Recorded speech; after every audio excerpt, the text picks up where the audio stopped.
Okay, give Theo and Phil another round of applause. If they'd like to come up the front.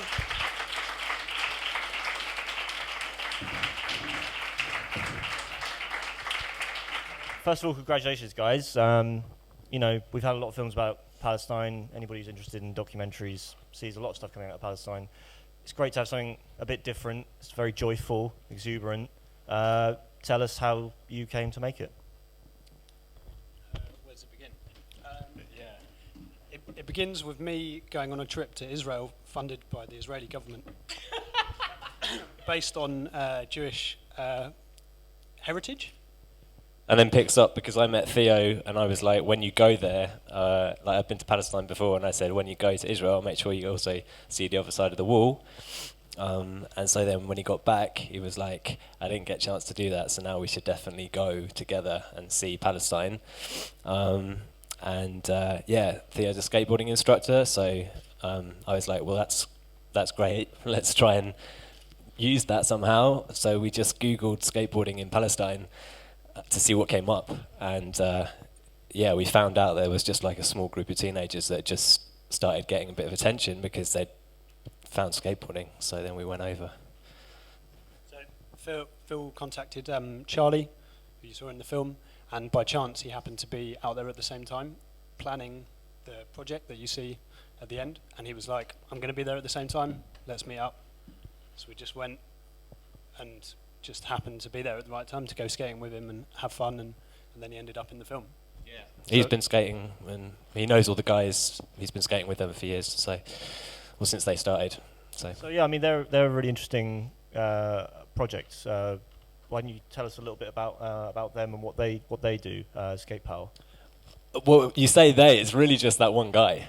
This is the thing about it. He lives this kind of weird sort of double life where he actually, he works in a supermarket in Edinburgh, and that's basically what he uses to fund going over. And like he's kind of been just taking boards over in his luggage to give to the guys when he's over there. And so yeah, everybody knows him there, but like he just has to kind of run this charity back home. So yeah, we were just like stoked to meet him because then he introduced us to all the people we met. Yeah, he's kind of like a modern day superhero to me. When we went to visit him in Edinburgh, and you kind of like, if you're out with him or something, that people come up to him, oh, so what do you do? And he's like, oh, I work in a supermarket or whatever, but this is his real life. Yeah, he's here. It's quite a posh supermarket, but yeah, it's quite an upmarket supermarket. But he is just stacking shelves. But it's nice. Excellent. So yeah, it was a journey of discovery for you guys as well. Then that's great. I'm sure we can have loads of questions about this film. I think before we screened this, I was like, this is going to go down very well. So I'm going to throw it out to the audience. I've got one at the front. Yeah. Hi. So I just want to point out real quick, your sense of beats is awesome. Just at the moment that I wanted you to say more about the occupation, bang, you did. Just at the moment I said like, oh man, I wish they had one scene of a girl on a skateboard, bang, you did. So that was awesome. How did you manage to get the shots of the occupying forces? Like, so, I mean, particularly that one moment where the guy gets his 16 up in the guy's face. How did you get that? So Yeah. I just have to read out the questions again just for the camera.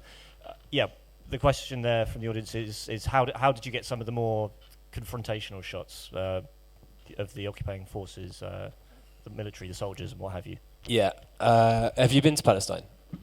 So if you go, you'll see it. It's a daily occurrence that everywhere you go, the military is there. There's checkpoints you pass through every day. The wall is obviously everywhere. So seeing elements of the occupation is daily life. But for those specific shots that you're talking about, like obviously Aram was shot in a very specific protest, so that's archive of that protest because we weren't there in 2014. So that was protest for accuracy. That was the actual archive of that event. So similarly, things like the particular shot you're talking about is also archive. And then everything else pretty much is just like the stuff out the window that Aram was there. And obviously when we went with Abdullah and Ahab to the wall and the guys like yelling from the tower, that's just what happened when we were there. And yeah, so it's kind of a mixture. Some of the stuff that's about a specific event, or some of the more extreme, I guess, shots are archive. Well, I think it's worth pointing out, like you said, that particular shot of the guy shouting out the tower, no cameras. That's one of your own. That was everything else is ours. Yeah. To me, that was the most powerful, short sequence of the film. Yeah. And the graffiti on the wall. Well, that's the main thing about Calcilio, is that it's a city pretty much kind of enclosed by the wall. So you walk to there's like one main road in and out, and then when you kind of walk to the outskirts, that's as far as you can go. Are there any other questions at this time for Theo and Phil? Yeah, Nuri?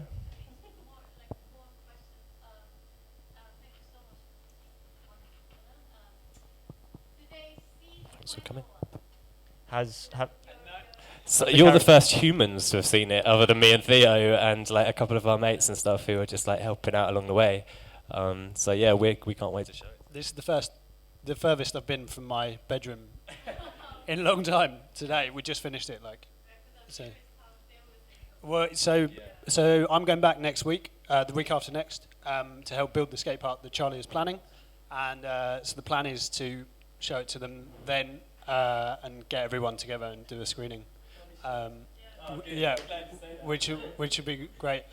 We've sent them little teasers before, because they keep asking every day, like, when's the film coming? But you must also have lots of sort of not deleted scenes, but I mean, you guys have got a really great. It's worth checking out. We did a couple of links on our Facebook, but please go check it out. They've got some really great behind the scenes footage. I really like this. There's one particular one in the shopping centre. What other stuff did we not see that's in there? Loads.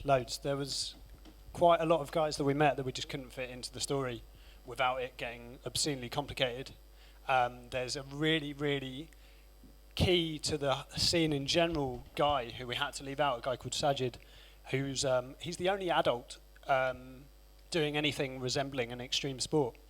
He's a rollerblader, just turned 33 last week, and he started the whole thing because he got a pair of inline skates from his dad, who brought him over from Israel, and he started building ramps for himself, and there was no one else skating. And he showed us this amazing footage of just him and a few other guys. He rented a huge warehouse and built all these ramps, but there was no one really to skate with. And he couldn't afford the warehouse, so he stopped. But he basically got other people into other kind of extreme and rolling-based sports. And then the first skateboards appeared, kind of off the back of that. So he's really important, but we couldn't just fit him in. And also someone else, some friends of ours are making a feature-length documentary about his life. So there's tons of stuff, tons of skating sessions that we had to leave out, tons of tricks, tons of other characters, you mentioned female skaters. There's basically one female skater in the country. You see briefly in the intro, but we didn't have enough footage of her basically to kind of make a proper thing out of it. But she's a great character, and she's kind of skating with all the guys, and doesn't give a shit what anyone thinks of her, being the only 11-year-old girl skater in the country, which is great. But yeah, it would have been good to fit her in. How long do you spend time with them? We were there for a month. We went for 3 weeks initially, and then it snowed loads, so we extended our trip. So it was probably a week or two in each place. But because the West Bank's so small, people came to meet us the next place. After we made friends with people, they'd be like, "Oh, I'll come with you to the next place," and then so we just carried on skating with everyone the whole time. Yeah, and the scene itself is quite small, so people know of each other, so they'll say, "Oh, you're going to this city next. I'll make sure you meet this skateboarder and stuff." Yeah, there's only about out of the people you saw in the film, there's only less than double that existing. So once you've met one person, you've met them all. And they whether they see each other or not regularly, they all know each other loads through Facebook and sharing videos with each other and stuff. So. But yeah, we can't wait for them to see it. We made it for them, essentially. So yeah. Excellent. So there's loads to go back for. Any other questions, guys? Yeah, shoot her. About skateboard culture, I've seen some scenes with the parents and the small kids. How did parents really understood the skateboard culture? Because for them it's very new, and they were bringing the kids. What did they say? Did they say anything about Yeah. So how did the parents react to Yeah. this new hobby of theirs? It's a good question. We didn't meet everyone's parents, depending who we were with or who we were staying with. Some of the guys you see in the film are quite westernized already in a sense, like they might have a relative studying in the UK or cousins in the States or things like that. So I think at least a few of the guys, it would have been quite easy to persuade their parents to let them do it. But in the kind of village that you see at the beginning and the end, it's pretty different story, and people were, often quite cautious when, because it's quite clattery noise to kind of disturb the peace of like chickens and sheep and stuff. One man really happy to bring the Yeah. child, and I was like, wow. Yeah. Especially for what the other people said at the beginning, like he said, like people don't understand what we're doing. Yeah, I think in general people are just quite excited about it. Like something Charlie said to me early on is that skateboarding is so new here that people just don't know to hate it yet. Like they don't know that it damages the surfaces. They don't know that it wrecks marble.